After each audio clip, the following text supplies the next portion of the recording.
اعوذ باللہ من الشیطان الرجیم بسم اللہ الرحمن الرحیم۔ سب ویڈیو دیکھنے اور سننے والوں کو السلام علیکم۔ ہمارے چینل کے پیارے ویورز، آج ہم تلاوت کریں گے سورہ ہود کی آیت نمبر 81، 82 اور 83، یعنی کہ آیت نمبر 81، 82 اینڈ 83 انشاءاللہ تلاوت کریں گے ترجمہ کے ساتھ اور تفسیر کے ساتھ۔ تو چلیں شروع کرتے ہیں آج کا سبق، لیکن شروع کرنے سے پہلے چینل کو سبسکرائب کریں، بیل نوٹیفیکیشن کو آن کریں تاکہ اگلی ویڈیو آپ کو آسانی سے ملتی رہے، اور ہو سکے تو شیئر بھی کریں تاکہ زیادہ سے زیادہ لوگ دیکھیں، آپ کو بھی ثواب زیادہ ملے اور مجھے بھی۔ تو چلیں شروع کرتے ہیں آج کا سبق۔ آج کا سبق آیت نمبر 81 شروع ہو رہی ہے یہاں سے، تو شروع کرتے ہیں۔ اعوذ باللہ من الشیطان الرجیم بسم اللہ الرحمن الرحیم۔ قالو کہنے لگے، قصہ لوط علیہ السلام کا چلا رہا ہے، اس کے گھر جو دو نوجوان لڑکے آئے تھے۔ قالو کہنے لگے، یعنی وہ نوجوان کہنے لگے اب، یا لوط، اے لوط علیہ السلام، انا بے شک ہم رسولو بھیجے ہوئے ہیں رب کا تیرے رب کی طرف سے،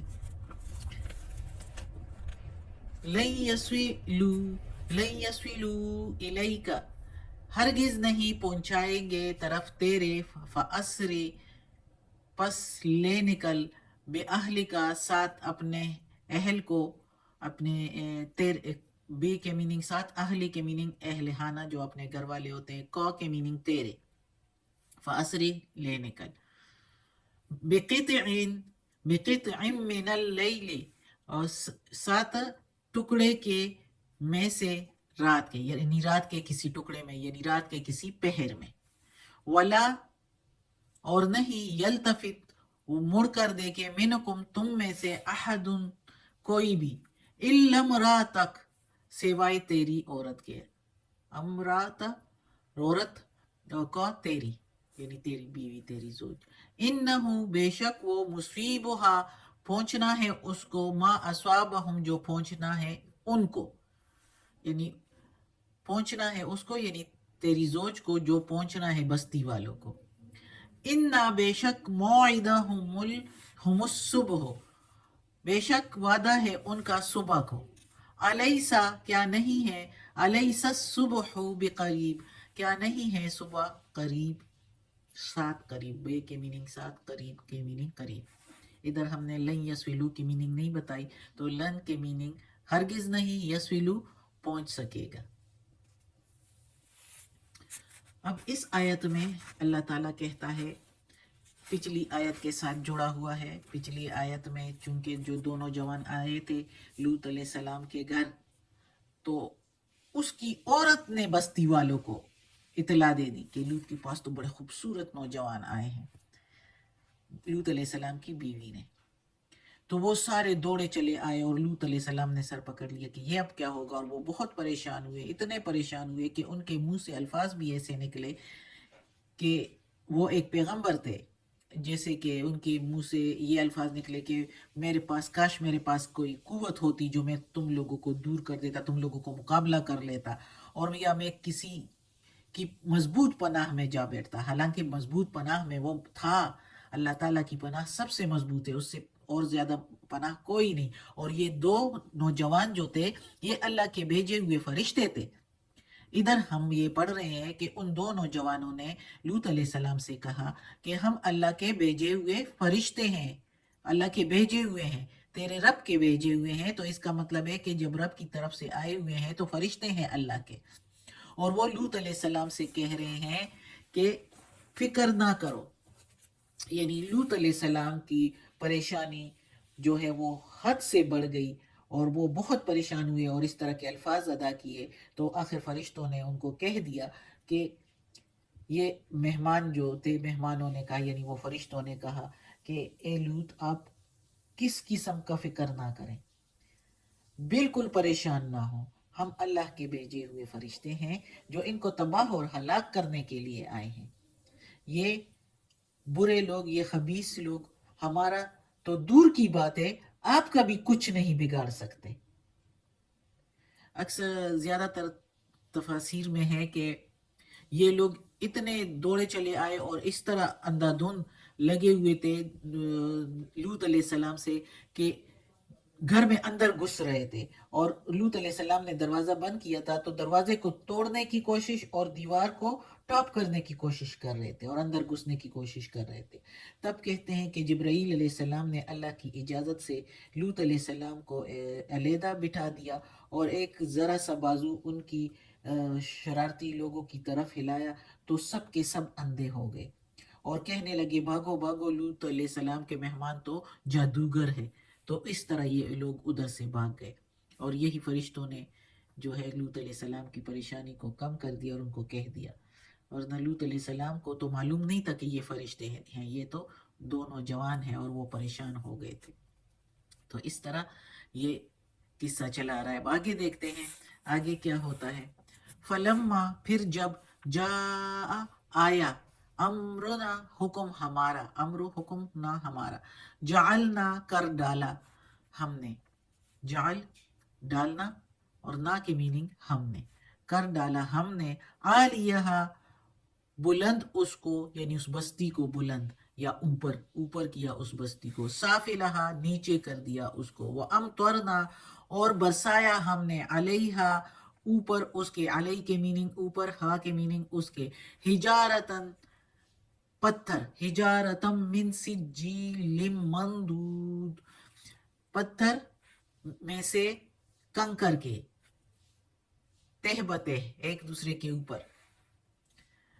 پھر جب اللہ کا حکم آیا تو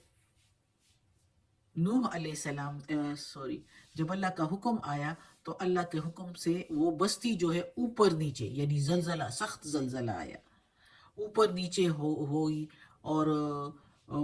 ساتھ ہی ساتھ پتھروں کی بارش شروع ہو گئی ان پر،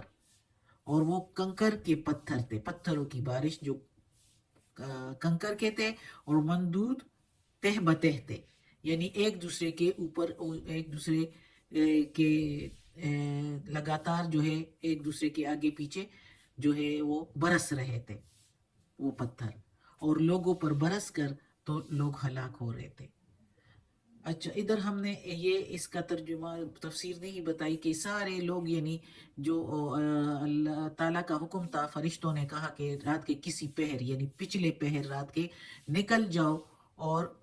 مڑ کر کوئی نہ دیکھے، کوئی بھی مڑ کر نہ دیکھے، لیکن تیری عورت جو ہے وہ مڑ کر دیکھے گی، کیونکہ اس کو بتانا بھی نہیں تھا، فرشتوں نے بتا جو دیا، کیونکہ اس کو نہیں منع کرنا تو وہ مڑ کر دیکھے گی اور اس کو بھی وہ مصیبت پہنچے گی، وہ عذاب جو دوسروں کو پہنچنا ہے، یعنی اس پر بھی پتھر برسے گا جس کی وجہ سے وہ بھی ادھر ہلاک ہو جائے گی۔ اور یہ وعدہ صبح، یہ وعدہ جو ان کا ہے، یعنی یہ عذاب جو آنا ہے یہ صبح کو آنا ہے، اور کیا صبح نزدیک نہیں ہے، یعنی قریب ہے، صبح یعنی قریب جو ہے ہو تو اس سے پہلے پہر، یعنی رات کے آخری پہر میں، رات کے ایک پہر میں نکل جانا ادھر سے، اور صبح صبح ان پر یہ بارش پتھروں کی ہوگی، اور اسی طرح وہ بارش بھی برسی، ان پر برسا اور پتھروں کی، اور ساتھ ہی جو ہے زلزلہ بھی آیا، وہ بستی جو ہے اوپر اور نیچے کو ہوئی اور اس پر پتھر برسائے گئے ان لوگوں پر۔ اگلی آیت میں ہے مندودن کے ساتھ یہ جڑا ہوا ہے، مندودم مسومتن، نشان لگا، مسومتن نشان لگائے ہوئے، عند رب کا پاس تیرے رب کے، یعنی رب کے ہاتھ سے نشان لگائے ہوئے، وما ہیا اور نہیں ہے وہ، من الظالمین ان ظالموں سے، ببعید کچھ دور، یعنی ان لوگوں پر جو پتھروں کی بارش ہوئی اس پر نشان لگائے ہوئے۔ کچھ علماء کہتے ہیں کہ ہر پتھر پر جس پر وہ گرنا تھا اس کا نام لکھا ہوا تھا،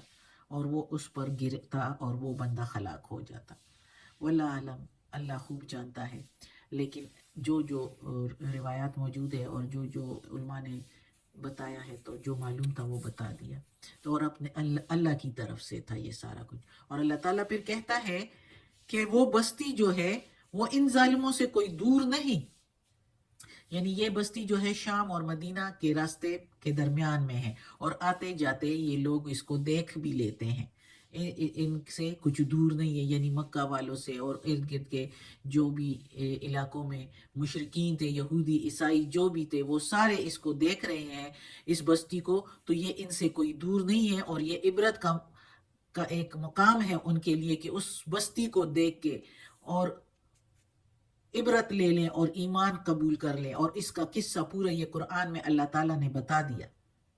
اور یہ اب ہم سب کے لیے بھی ہے، کیونکہ وہ نشانات اور وہ عذاب کے ان کے جو کندرات ہیں وہ اب بھی ادھر موجود ہے، تو یہ ہمارے لیے بھی ہے کہ ہم لوگ اس سے عبرت لیں اور اس طرح کی حرکتیں نہ کریں جو ان لوگوں نے کی، ان لوگوں نے یہ حرکتیں کی جو کہ اس سے پہلے دنیا میں کسی نے نہیں کی تھی، تو اللہ نے ان پر عذاب بھی اسی طرح سخت لایا کہ زلزلہ بھی ساتھ تھا، اور ساتھ پتھروں کی بارش اور نشان لگائے ہوئے پتھر، مزید ان کے لیے نفرت کا اظہار اللہ کی طرف سے کہ اتنا انہوں نے جو ہے اللہ کا ان کی نافرمانی کی اور اللہ کا غضب حاصل کیا۔ تو اللہ تعالیٰ اب مکہ والوں کو اور عرب والوں کو سب کو کہہ رہا ہے